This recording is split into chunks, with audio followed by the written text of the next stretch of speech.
Digo. No, pues justo ahí se metió el bot ahí de que graba. Ah, mira, no sabía. Sí, sí, este es el famoso bot. El famoso bot. Che, cuando quieras, yo estoy. Mando link. Eh, Perfecto.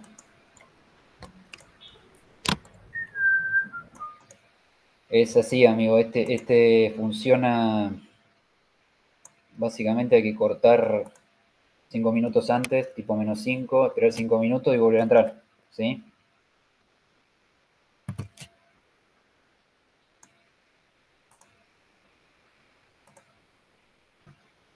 Perfecto.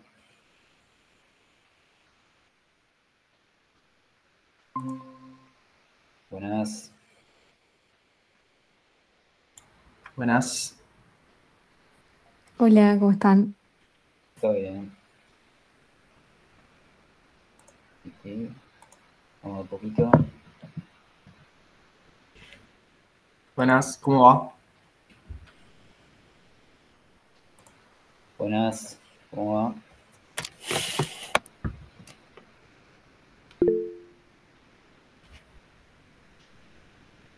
Vamos a esperar un cachitín a ver que entra más gente.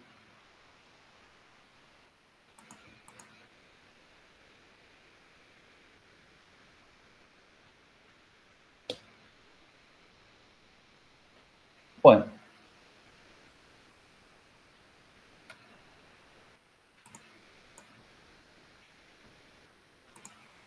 Bien, vamos a un poquito.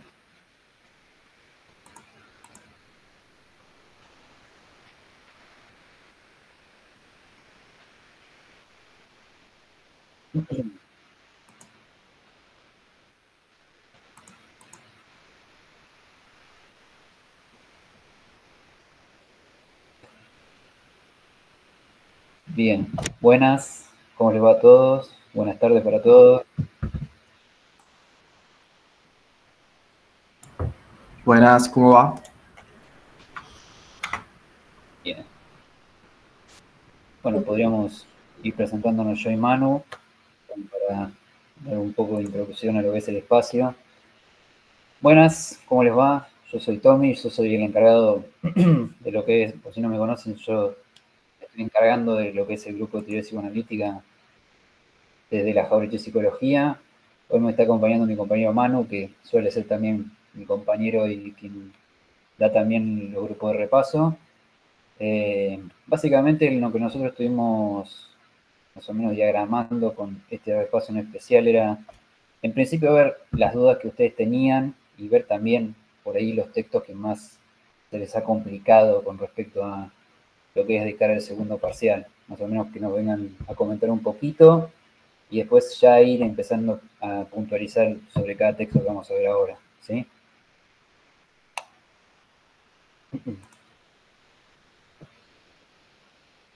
Si alguien por ahí quiere decir más o menos algo al respecto de los TP que estuvieron viendo, alguna duda, algo que estén flojos y que por ahí se les complica. ¿Sí? Yo quería decir, tipo, si podemos ver narcisismo, porque lo vi la clase pasada y sinceramente como que me quedaron muchos puntos así como medio desconectados. Bien.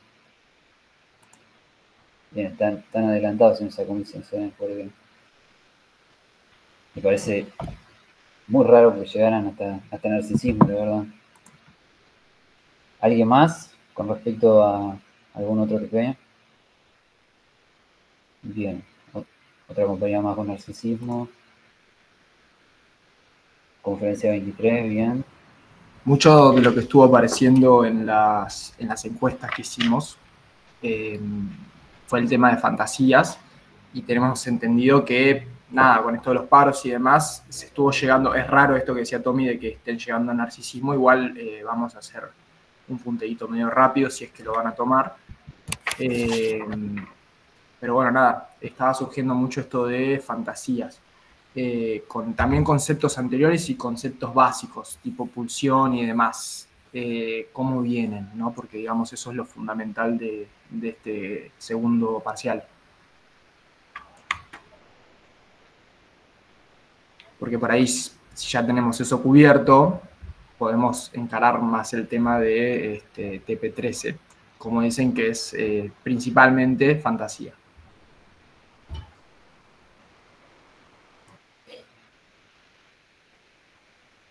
En realidad creo que TP3 me parece que llega hasta complejo de Edipo y castración, ¿no? Corríjame por ahí, porque estoy medio desorientado con los números, ¿sí?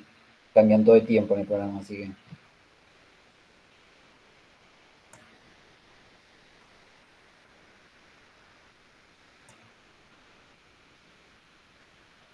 Conferencia 23, bien, bien, bien, bien, bien. Bien, viene de la mano justo a lo que ya veníamos planificando con mano. Fuimos hasta TP11. Mi condición recién en la próxima clase vemos narcisismo. Me llama mucho la atención eso. Yo no me esperaba que llegaran hasta el narcisismo, la verdad.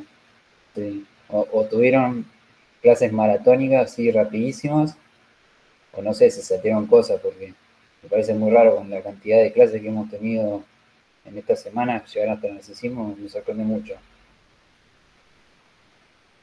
¿Alguna duda puntual con respecto a 3 ensayos y a los primeros TP de la segunda parte en particular? Porque estamos hablando mucho de los últimos, me llama la atención que no haya sobre eso.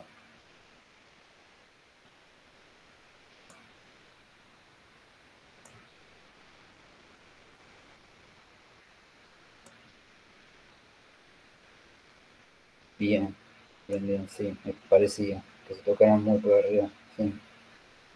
Me llamaba la atención eso. Bien, por ahí podemos aprovechar incluso para hacer, valga la redundancia, una introducción al narcisismo. Pero si te parece, Tommy, arrancamos con más o menos lo que habías diagramado y vamos a fantasías. Y eso lo dejamos para lo último. Bien. Sí, sí, sí, podríamos empezar con fantasía, la verdad. Sí, sí. Pues si no se va a hacer muy caótico si arrancamos narcisismo. Bien. Fantasía que tenemos, TP11, ¿verdad? Es todo TP11. Sí, sí, el texto de mi tesis y conferencia 23. Bien, ¿cómo venimos con fantasía? Pregunto al general. Esto es ya por ahí la última pregunta y arrancamos un poquito más con la bajada, pero ¿qué es lo que está costando más? Que parece ser que justamente las encuestas, el tema en fantasía en general era lo que causaba problemas. ¿Qué en particular está haciendo ruido de esa temática?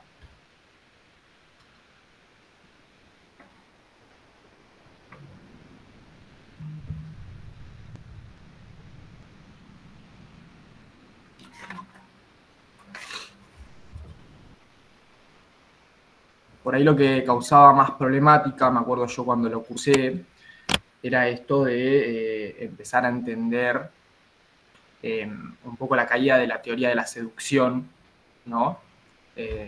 No sé, díganme si tienen problemas con eso en particular, y cómo empieza a entrar la fantasía en lugar de encubrir toda la práctica sexual, que es lo que estuvimos viendo en 3 ensayos, ¿no? Normalmente por ahí tengo entendido que lo más problemático es eso, y que en mis tesis justamente Freud va haciendo un recorrido, ya de alguna manera vamos confluyendo en ese texto, va haciendo un recorrido de justamente sus tesis, por algo se llama ¿cómo se llama el texto? Y bueno, hablando de que generalmente lo que va quedando, digamos, el núcleo de su teoría, más allá de los cambios de las idas y venidas, lo que va quedando es esto del infantilismo y de lo sexual, ¿no? Él dice, bueno, bárbaro, yo cambié, fui y vine, empieza a aparecer esto de siempre lo infantil y lo sexual como puntos nodales de la teoría freudiana y que hasta ese momento se siguen sosteniendo, ¿no? Ahora el tema es justamente cómo entra esto de la fantasía. Bien, yo les comentaba de que Freud empieza a notar de que, y se empieza a dar cuenta de que esto de los ataques sexuales, ¿no? De adultos hacia niños, si bien había una cuota de realidad de que eso puede suceder. A ver, ¿qué dicen acá en el texto? ¿Qué parte recordar? Bien, ahora si querés volvemos un cachito a 3 ensayos, termino más o menos de explicar conferencia 23 y lo enganchamos. igual rápidamente para que se queden con una idea de más o menos qué leer en 3 ensayos, vayan más a la cuestión de lo autoerótico, las zonas erógenas, esta idea del perverso polimorfo, ¿no? Después hay un montón, Freud le pone pulsiones a todo, pone pulsiones de conocimiento y demás. En eso no puntualizaría tanto, ¿no?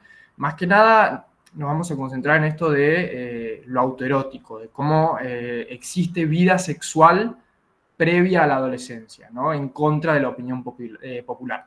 Medio como que nos agarramos de eso y obviamente del concepto de pulsión que no me acuerdo bien si está plasmado en 3 ensayos, pero eso es por ahí el núcleo de todo esto que viene a ser el segundo parcial, la segunda parte del programa, ¿no? El tema de la pulsión. De hecho, creo que el programa aparece, el nombre, el título del programa en esta segunda parte es la pulsión y su ordenamiento. O sea, nosotros no podemos perder de foco eso y la pulsión también entendida esquemáticamente en esos cuatro componentes, que es meta, esfuerzo, objeto y fuente, si no recuerdo mal, ¿no?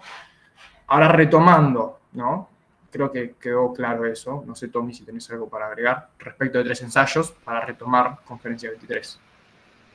Sí, o sea, haciendo una comparativa con lo que les tomaron los compañeros de Chivilcoy, en lo que estuvimos trabajando también un poco, yo me centraría muchísimo en el apartado que habla sobre sexualidad infantil y en cómo se caracteriza la sexualidad infantil, porque eso se lo van a pedir segurísimo y seguramente también les van a pedir una caracterización de la exteriorización de esa sexualidad infantil, que obviamente usen el modelo de chupeteo que Freud propone. No utilicen ningún tipo de invento, váyanse por ahí y tienen asegurado la respuesta en ese sentido. Recuerden siempre, como para hacer así de manera breve, el tema de la caracterización de la sexualidad infantil tiene 3 características. Nace por apuntalamiento, o sea, en sentido de que nace en principio como satisfacción de una necesidad biológica, que después se vuelve una necesidad sexual porque se busca repetir esa satisfacción primaria que se tuvo. Ustedes recuerdan cuando vimos interpretación de los sueños, la vivencia primaria de satisfacción, que era justamente el primer contacto con el alimento, que era la leche materna, que el niño primero satisface esa necesidad biológica que es alimentarse y después siente una satisfacción tan grande al recibir por primera vez la leche materna que busca compulsivamente volver a obtener ese tipo de satisfacción que obviamente no va a lograr nunca volver a sentir como la primera vez, pero compulsivamente se va a ir buscando otra vez obtener esa satisfacción. Por apuntalamiento, también siendo autoerótica, porque todavía no hay un objeto externo al que se dirija a la sexualidad, porque el niño aún todavía no tiene control del mundo externo, por lo tanto, toda la satisfacción viene recaída sobre el propio cuerpo. Chupar una parte del cuerpo, frotarse contra otra cosa, observar también tus propias partes del cuerpo, como los pies o las manos, todo eso está radicado en el propio cuerpo. Y por otro lado, que las pulsiones se encuentran parcializadas, ¿sí? En sentido de que las pulsiones todavía no están organizadas bajo un primado genital como sucede en la sexualidad adulta, sino que son anárquicas. Anárquicas en el sentido de que están inconexas y cada una tiene sus propias reglas, sus propias metas, sus propias fuentes, sus propios objetos, sus propias metas, ¿sí? Cada una tiene su propia organización y ese sería un poco el tema de la caracterización de la sexualidad infantil, para que ustedes lo tomen en cuenta si el día de mañana, el día 20, se lo llevan a preguntar, enfóquese por ahí, por ese punto. Sí, y perdón, yo no me acuerdo mucho del texto. Es ahí cuando Freud introduce el tema de las fases, ¿no? Fase oral, fase anal, y demás. Eso también, igual, ténganlo un poco medio como con pinzas, está más bueno, más que nada bueno para recordar el tema de las zonas erógenas y todo esto que introdujo Tommy recién. Está bueno saberlo, nunca está de más. Pero bueno, más o menos focalizando en eso que dijo Tommy, ¿no? En esos aspectos básicos del tema de la sexualidad infantil. Bien, ¿tenemos alguna duda más respecto a 3 ensayos? Así seguimos con fantasía.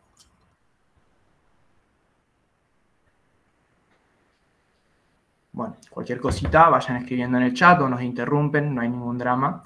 y seguimos retomando cuestiones.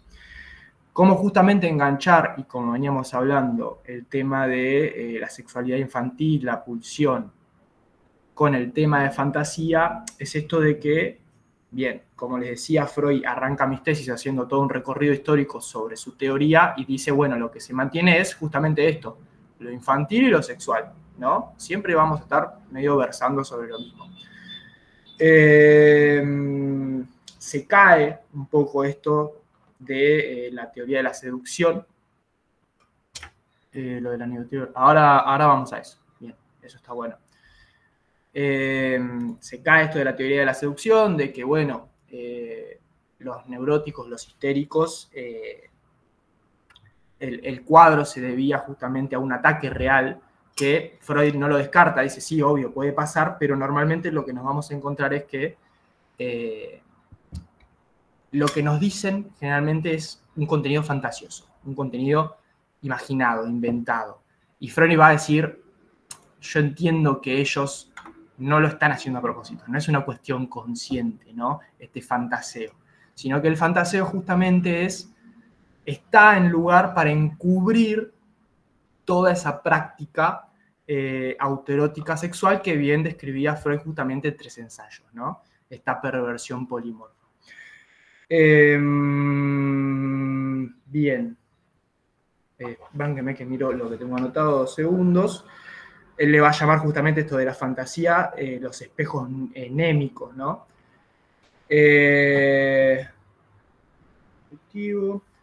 Bien, esto, se cae lo traumático, se cae la teoría de la seducción, el hecho traumático deja de ser etiológicamente lo principal que va a encontrar Freud en la neurosis y en la histeria, sino que va a empezar a hablar de algo constitutivo, ¿no?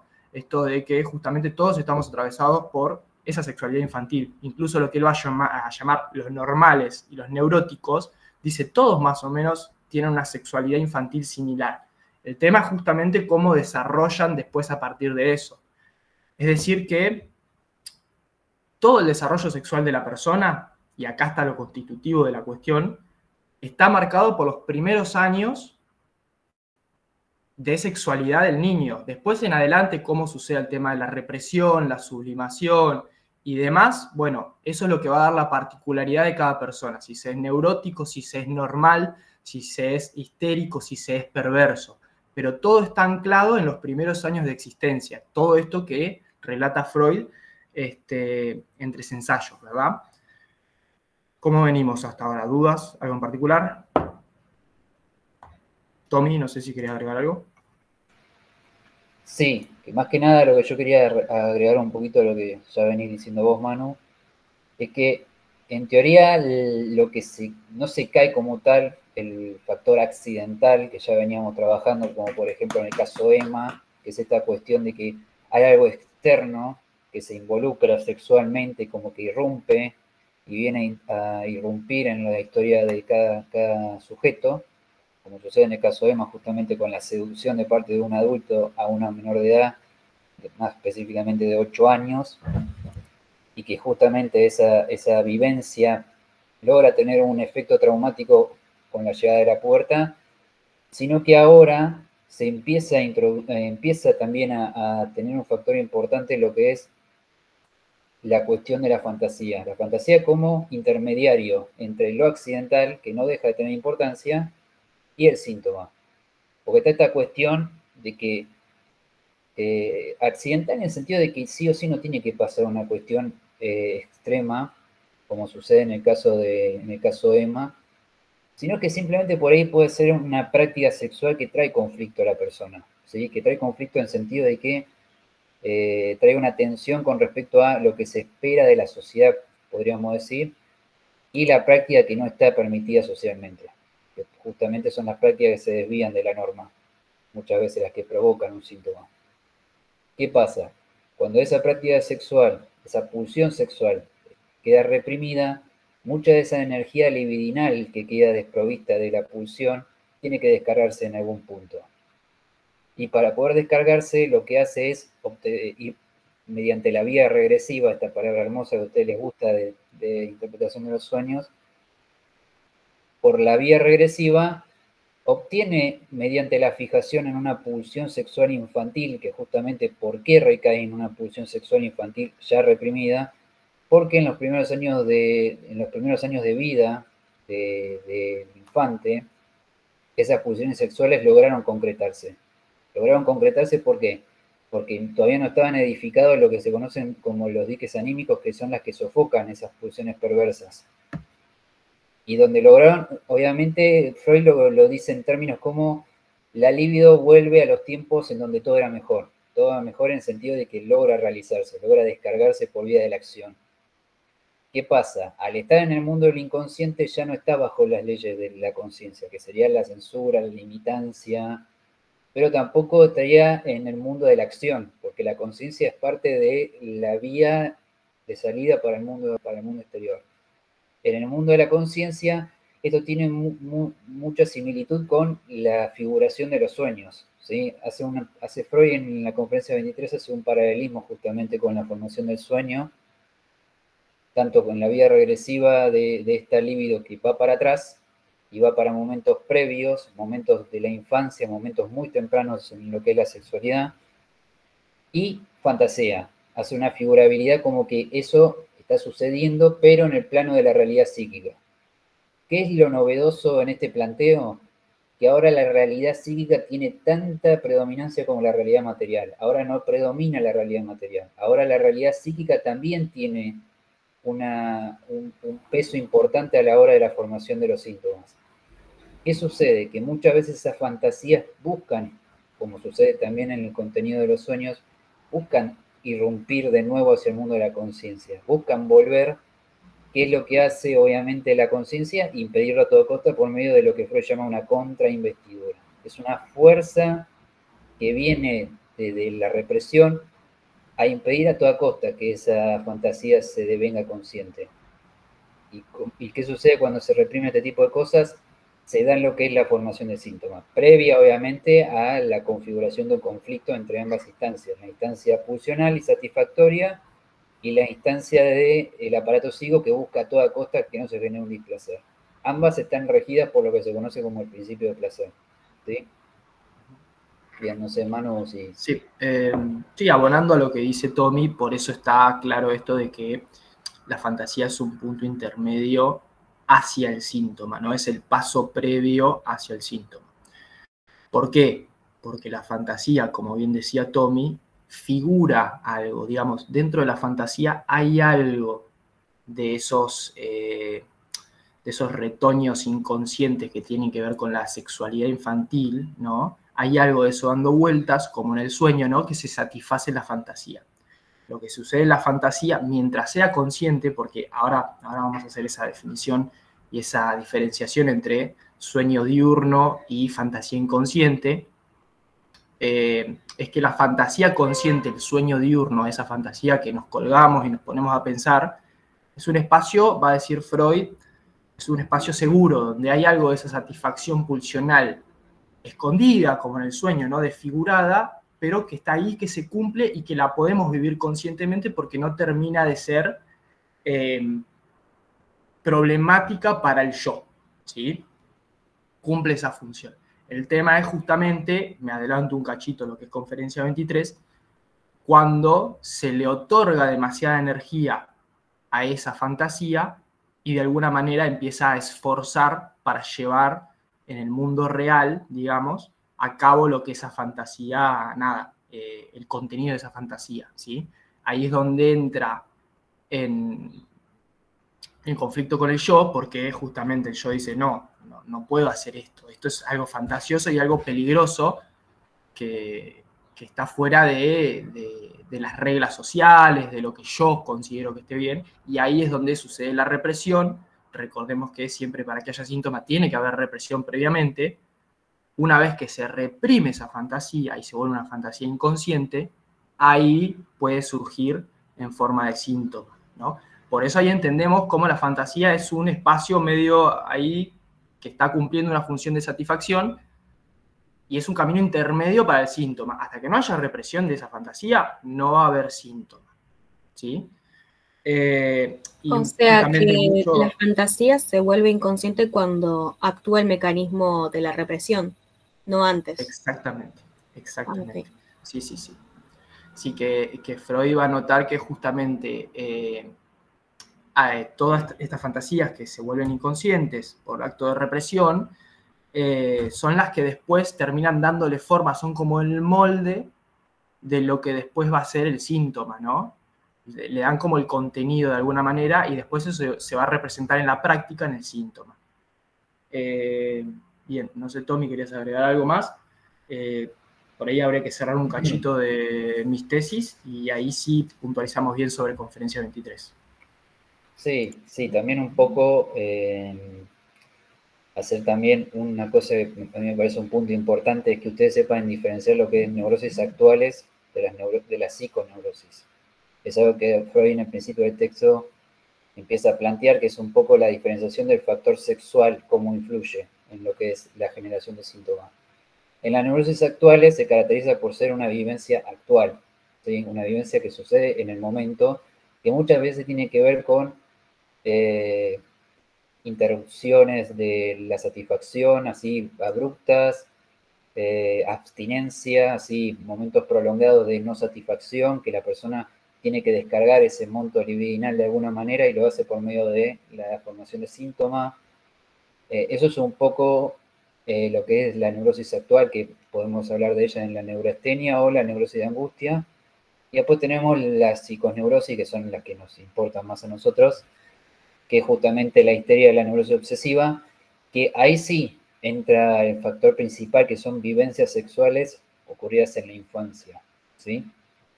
Justamente esa es la diferenciación que ustedes tienen que tener muy en claro a la hora de poder plantear una y la otra, ¿sí?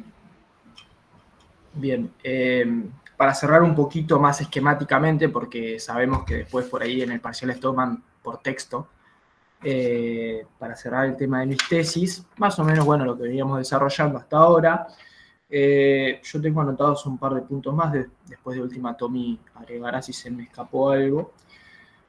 Bueno, veníamos hablando de esto del perverso polimorfo, la fantasía, el tema de la realidad psíquica, que justamente Freud dice, si bien estas fantasías no ocurren, o sea, literalmente son fantasías, no ocurrieron en la realidad, en el análisis se va a laburar con eso, porque en tanto y en cuanto el paciente se haya ocupado de eso, es a lo que a nosotros nos importa. Por eso la cuestión de la realidad psíquica por sobre la realidad material. Freud dice, yo trabajo con realidad psíquica. El resto, bueno, puede haber pasado, puede no haber pasado. A mí me interesa eso, cómo la persona tramitó la cuestión desde su experiencia, desde su psiquis, ¿no? Eso está bueno tenerlo claro, es muy importante.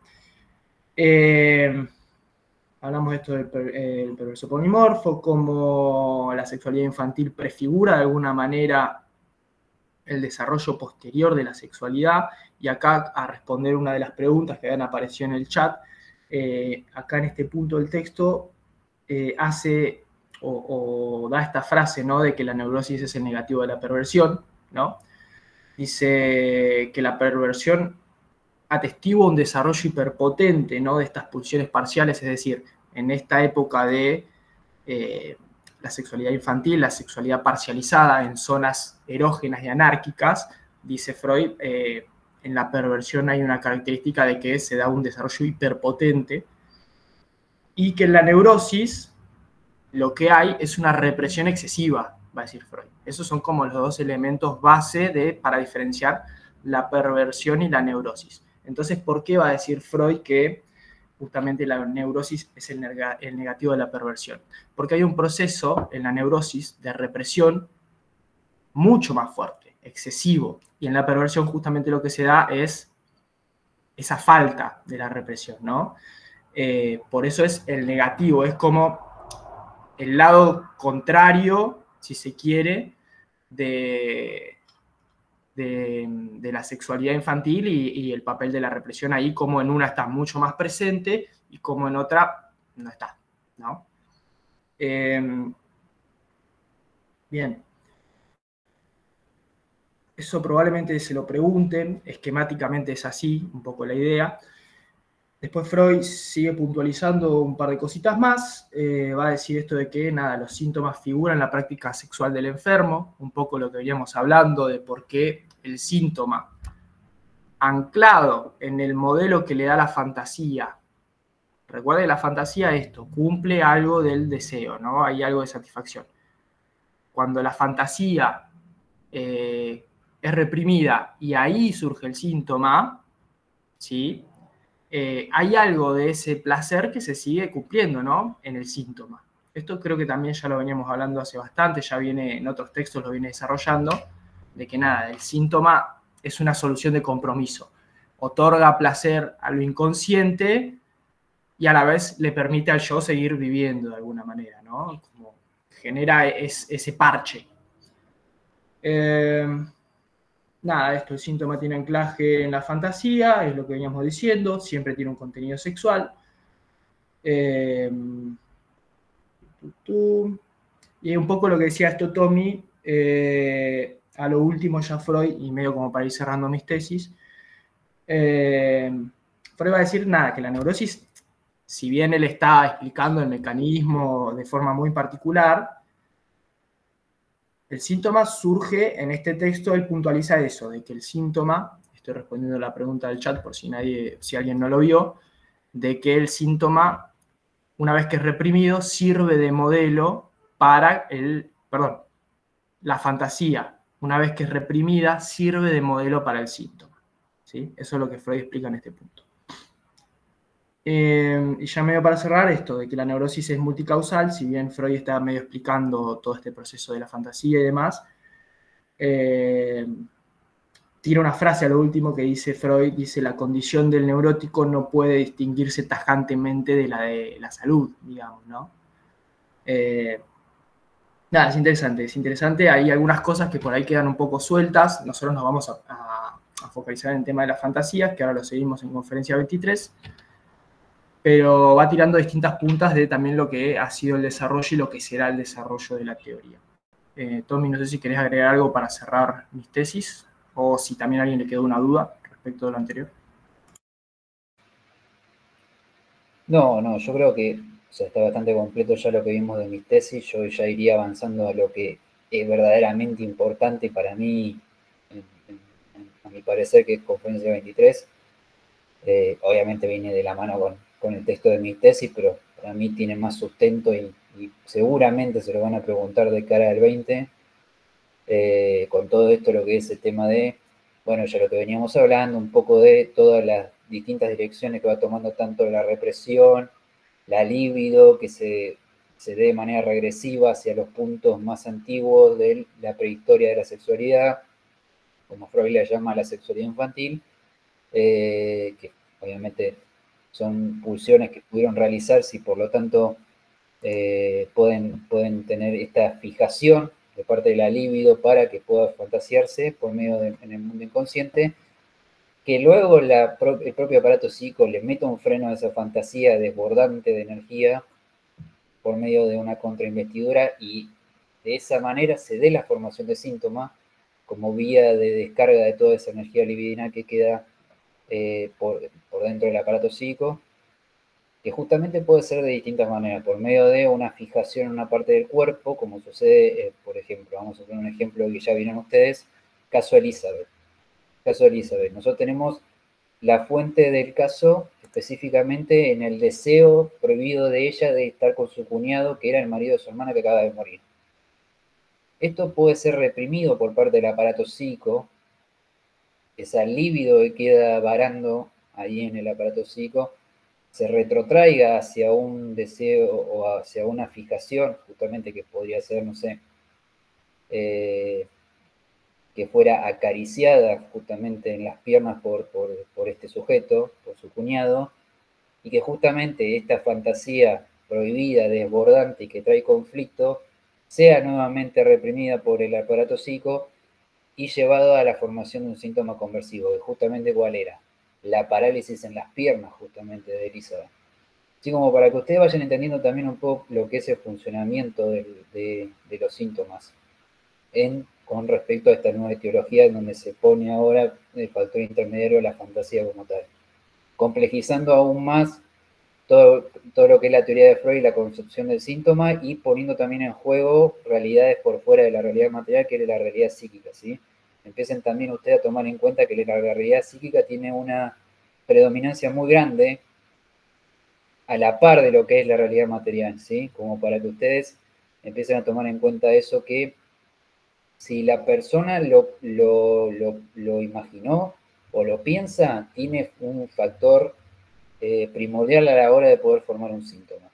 Un síntoma que, como nosotros vemos en Conferencia 23 al inicio, es un gasto anímico muy grande para el aparato psíquico mantenerlo. No solo formarlo, ya de por sí es un gasto enorme, sino mantenerlo en el tiempo, porque justamente al ser una solución de compromiso, es una instancia que trae una solución a ambas instancias. Por un lado la pulsional para que se satisfaga, y por la otra para el aparato psíquico, el yo específicamente, para que no traiga el displacer que trae justamente el conflicto.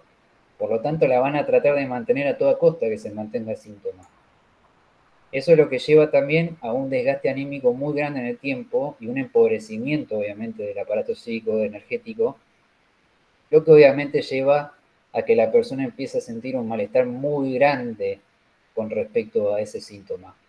Que Freud más adelante, y ustedes lo van a poder ver, por ejemplo, en material como Psicopatología 1, empieza a considerar el síntoma en una concepción de sentido más práctica, ¿sí? Más de carácter económica, no tanto de una cuestión de trauma, sino de una cuestión de energética, de energía que van fluyendo y va a desembocar justamente en esto, en un desgaste muy grande del aparato psíquico en el paso del tiempo, justamente con ese síntoma. Sí.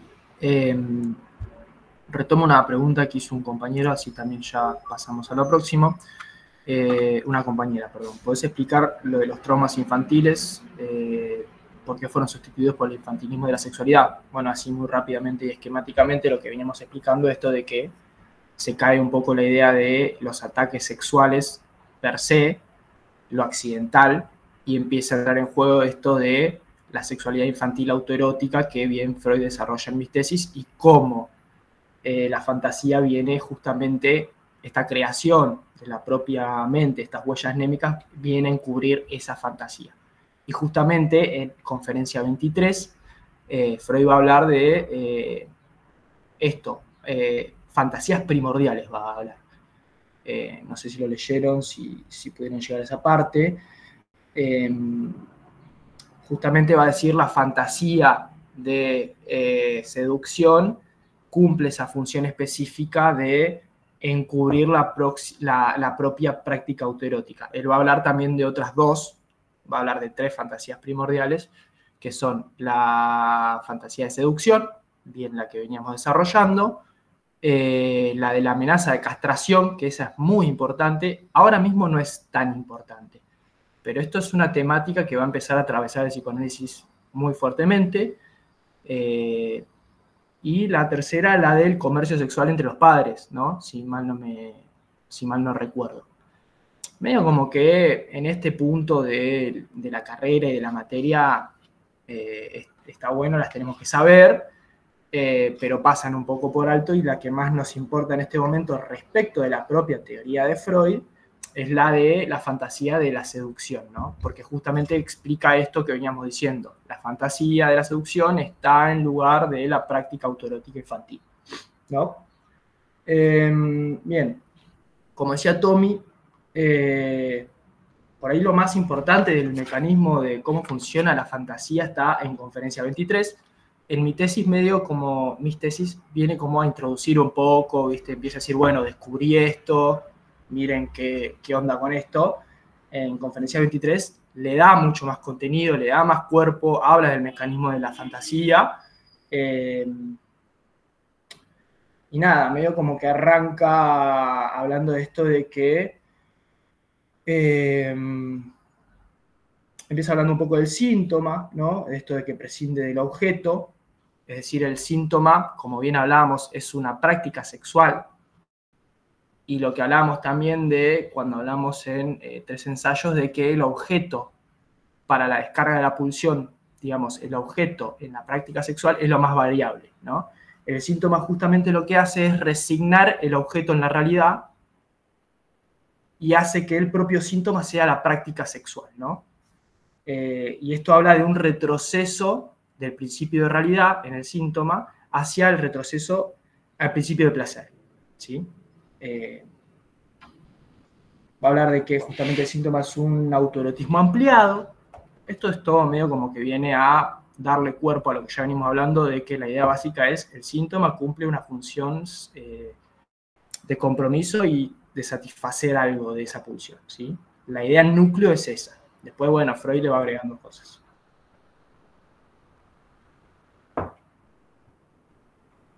Perdón, hay una pregunta acá. Ahora vamos y definimos bien más o menos la idea de fantasía. Acá en Conferencia 23 hace algunos agregados bien respecto a la fantasía, pero es lo que veníamos hablando. Es una creación que no está necesariamente anclada en la realidad y que es una creación, fantástica, imaginaria. Freud va a hablar de huellas némicas, que viene a cumplir algo de esa satisfacción de la pulsión, ¿no? Una parte, no todo. Un poco como el sueño, de alguna manera, digamos. Pero bueno, hace también esta distinción entre fantasía inconsciente y consciente, lo que hablamos, que en el medio de la inconsciente y la consciente está la represión. Bien. Puntualiza en esto de que la mayoría de las escenas infantiles no son verdaderas, que son fantasías. Va a hablar en Conferencia 23 de esto de la realidad psíquica. Esto es más o menos más de lo mismo. Va a hablar esto de las fantasías primordiales, como bien les decía, yo me adelanté hace un cachito, que es la de la seducción, la de comercio sexual entre los padres y la castración, que dice Freud, bueno, por ejemplo, la de la castración, como para dar un ejemplo, está anclada en ciertos indicios, va a decir Freud, de que por ahí el padre lo reta o la madre le dice no te toques, ¿viste? Y surge esta idea de que quizá pueda correr riesgo de perder el pene, el niño, ¿no? Esta idea de poder ser castrado, esta amenaza.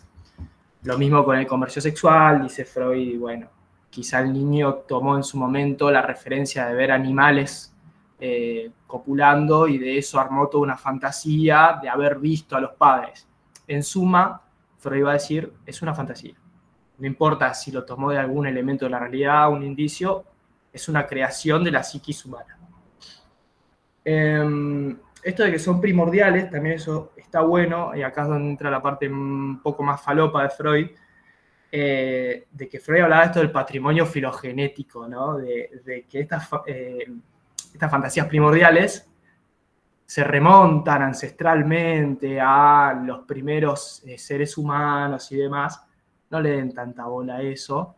Es un poco un delirio que... un delirio, no sé, una explicación que tiene Freud en ese momento y que lo intenta anclar al desarrollo filogenético de la humanidad y cómo eso a veces se cuela, ¿no? Y dice que en la neurosis justamente se cuela mucho esto de lo arcaico, de lo primordial. No le den tanta bola a eso, sepamos más o menos igual desde dónde lo piensa. No sé, Tommy, si querés agregar algo, ¿por dónde venimos? Sí, yo por ahí quería agregar un cachitín más con respecto a, no tomen que todo lo que dice el paciente, ahora tomando en cuenta la fantasía, es mentira, ¿sí? O sea, tranquilamente alguna de esas fantasías que Freud conceptualiza como primordiales pudieron haber sucedido. A ver, en el caso de Emma sucedió exactamente, o sea, lo que nosotros tenemos que tomar en cuenta ahora con este tipo de planteo novedoso para la teoría de Freud es que ahora se pone en juego la realidad psíquica, ¿sí? Yo hago mucho énfasis en eso porque es fundamental a la hora de poder entender con respecto a cómo concebimos el síntoma desde el punto de vista psicoanalítico. No lo pensamos ni como un trauma orgánico, ni tampoco como una situación externa que sí o sí tiene que suceder en el mundo real, en la realidad material específicamente hablando, ¿sí? Sino que también tiene mucho en juego lo que es la realidad psíquica, la realidad que se pone en juego en los pensamientos, en las vivencias, en los recuerdos, que los recuerdos también pueden ser manipulados, no pueden ser 100% fidedignos también. Todo eso se pone en juego a la hora de no solamente poder entender un síntoma, sino también a la hora de plantear lo que es el trabajo en análisis, lo que es el trabajo de clínica. ¿sí? Porque tomamos en cuenta de que si la persona trae a colación una situación, nosotros podemos poner en duda si esa situación fue real o no, porque si no entorpecería mucho el análisis, sino que tenemos que tomarlo como lo que es, justamente, una vivencia que la persona la trae y la trae por algo. Nosotros después iremos, por medio de trabajo de indagación, viendo hasta dónde nos puede llevar eso, ¿sí? A través de la cadena asociativa que ya estuvimos trabajando anteriormente, ¿sí? Que también es un concepto bastante importante y que es transversal a toda la teoría de Freud. Bien. Bien. Quedan 15 minutos, llegamos igual a esclarecer un par de puntos más y de última después nos conectamos a otro Meet y terminamos de darle un cierre. No hay mucho más. Por ahí podemos hacer una pequeña introducción un poco rápida, introducción al narcisismo, si es que a alguien se lo van a tomar, pero de tema de fantasías es lo que venimos hablando, no es tanto más. Pero bueno, bien. Si tienen dudas, recuerdo, interrumpan, manden un mensaje por el chat, no hay ningún drama, ¿sí? La idea es justamente que podamos seguir el hilo. Veníamos hablando de esto que decía Tommy, de la fantasía, de la importancia de la realidad psíquica. Acá introduce esta cuestión justamente en conferencia 23, de que la fantasía es un poco un parque natural. Esto probablemente se lo pregunten en el parcial. ¿Por qué Freud habla de parques naturales o parques de reserva? Es una idea rara, pero es simple. Tipo, si entienden, digamos, un parque nacional, es un espacio protegido donde todo está más o menos, está cuidado y está todo cristalizado de alguna manera en el tiempo. La sociedad no avanza sobre los parques naturales, son espacios cuidados, donde la naturaleza crece, pero eso, son espacios delimitados en la vida social. Piensen, no sé, el Parque Perito Moreno, en el Calafate, esos espacios naturales cuidados, reservados, limitados, donde uno, bueno, puede hacer a gusto y piacere, digamos, ¿no? Justamente lo que va a decir Freud respecto de esta metáfora, para compararlo con la fantasía, es eso. La fantasía es un espacio delimitado, al igual que un parque nacional, donde uno puede salir y jugar un poco, ¿no? Está esto de la cuestión satisfactoria, placentera, ¿no? De uno se sustrae de la realidad, se va a ese pequeño espacio controlado y cumple algo de manera inconsciente, claro está, de esas pulsiones inconscientes, ¿no? Justamente en tanto y en cuanto la fantasía se maneja en esos límites, digamos, donde no se la invista mucho de energía libidinal, uno va a poder sustraerse a ese mundo fantástico. En tanto y en cuanto no suceda eso. Ahí entra la cuestión económica, que también Freud en este texto hace mucho énfasis, no solo en lo dinámico, sino en la cantidad, en lo económico, de que si se inviste con mucha energía esa fantasía, ahí sucede, como bien decíamos recién, el tema de la represión, la fantasía se vuelve inconsciente y ahí se puede dar el síntoma, ¿sí? Pero nada, siempre haciendo énfasis en esto de lo económico, que Freud siempre va a traer a la mesa, y de que está planteando de alguna manera que todos los seres humanos más o menos funcionamos igual. La gran diferencia justamente va a ser por una cuestión económica, por cuánta energía ponemos en tal o en cual lugar, ¿sí? Bien. Bueno, esto de los parques naturales, que probablemente se lo pregunten, creo que no hay mucho más que explicar respecto de eso. Va a hablar de esto de los sueños diurnos, estas fantasías conscientes que tenemos, que justamente no son problemáticas para el yo, en tanto y en cuanto no sean sobreinvestidas, donde uno, a la manera de los parques naturales, parques nacionales, puede salir un poco a jugar y a distenderse y a separarse un poco de la realidad, ¿no? Dice Freud justamente que primordialmente lo que reina en términos de contenido dentro de estas fantasías son contenidos eróticos y contenidos de grandeza, va a decir Freud, ¿no? Siempre está esto de cumplir algo de lo erótico o algo de ser visto como alguien, nada, victorioso, alguien grande, ¿no? Esa fantasía de grandeza. Bien. estos sueños diurnos, justamente, ahí agrego una cosita, Tommy, y te dejo. Estos sueños diurnos son el modelo, va a decir Freud, el modelo y el núcleo de lo que van a ser los sueños nocturnos, ¿no? Es decir, que todo esto que veníamos hablando en interpretación de los sueños tiene su modelo, tiene su núcleo, tiene su base en estos sueños diurnos. Solo que, bueno, a la noche, cuando uno va a dormir, como ya conocemos, suceden todos los procesos de desfiguración con la condensación y el desplazamiento. Si justamente estos sueños diurnos son reprimidos, como bien decíamos, si se vuelven inconscientes, no solo van a ser núcleo para los sueños nocturnos, sino que van a ser el núcleo y el modelo para el síntoma. Tommy, lo podrías. Sí, sí, justamente yo iba a hablar de los mecanismos que también se ponen en juego, porque, bueno, tomando en cuenta que las fantasías nacen justamente dentro del mundo del inconsciente, también jugamos con las mismas reglas que sucede en el caso del sueño. O sea, jugamos con la misma regla en el sentido de que se dan los mismos mecanismos que sucede en la desfiguración del sueño, que es justamente la condensación y el desplazamiento, ¿sí? La fantasía es condensada y desplazada de su punto de importancia, a tal punto que el síntoma se vuelve algo identificable para el propio yo, ¿sí? Es difícilmente identificable a simple vista el entender de dónde surge, por qué pasó, por qué de repente tengo esta particularidad.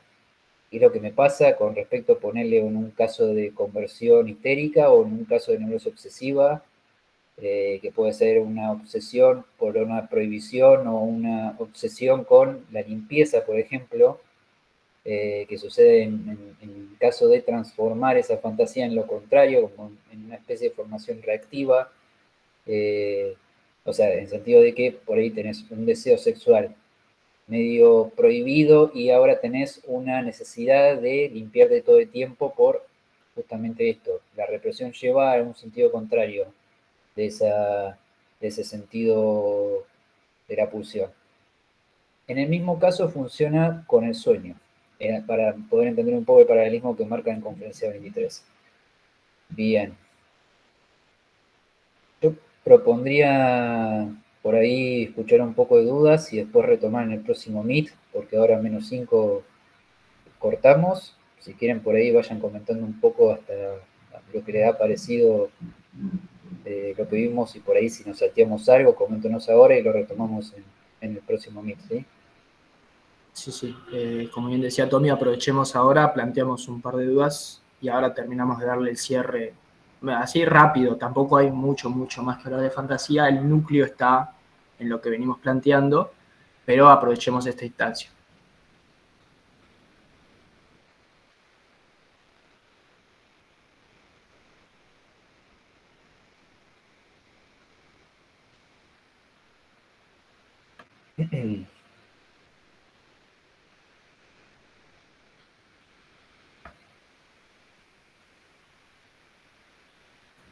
Bien, ¿ninguna duda en particular? Pues si no, hasta incluso podemos un poquito cerrar fantasía ahora y si les interesa a alguien introducción al narcisismo, podemos verlo en el otro Meet. No sé, digan ustedes. Yo no entendí muy bien cuando dicen que se dan los mismos mecanismos de desfiguración y desplazamiento. ¿Está bien si lo pongo en sueños, en síntomas y en fantasía sería también? Bien, es una buena pregunta que podemos retomar ahora en el próximo Meet. Por ahí no quedó bien claro con respecto al paralelismo que nosotros marcamos. Ahora eso lo podemos rever ahora en el próximo, ¿sí? Pero Okay. es buen señalamiento porque es muy importante justamente ese punto, para poder entender cómo es la formación de síntomas desde el punto de vista de la fantasía. Ok. Bien, tomando en Hola, cuenta... tengo una duda. Sí. Hace un ratito hablaban en mis tesis, cuando hay una distinción entre la neurosis y la perversión, de la represión obsesiva y eso, pero no me queda en claro qué pasa a considerar él como perversión. Cuando él derriba la concepción popular, que era una desviación de la meta y eso, no entiendo ahora qué considera él como perversión. Bien. También podríamos abordar esa parte. Bien, bueno. Yo propondría que nos tomemos 5 minutitos Ahora a las 5 mando el próximo link, ¿les parece? Y retomamos de los puntos que propusieron las compañías, ¿sí? Bárbaro. Bien, nos vemos. Nos vemos en un cachito.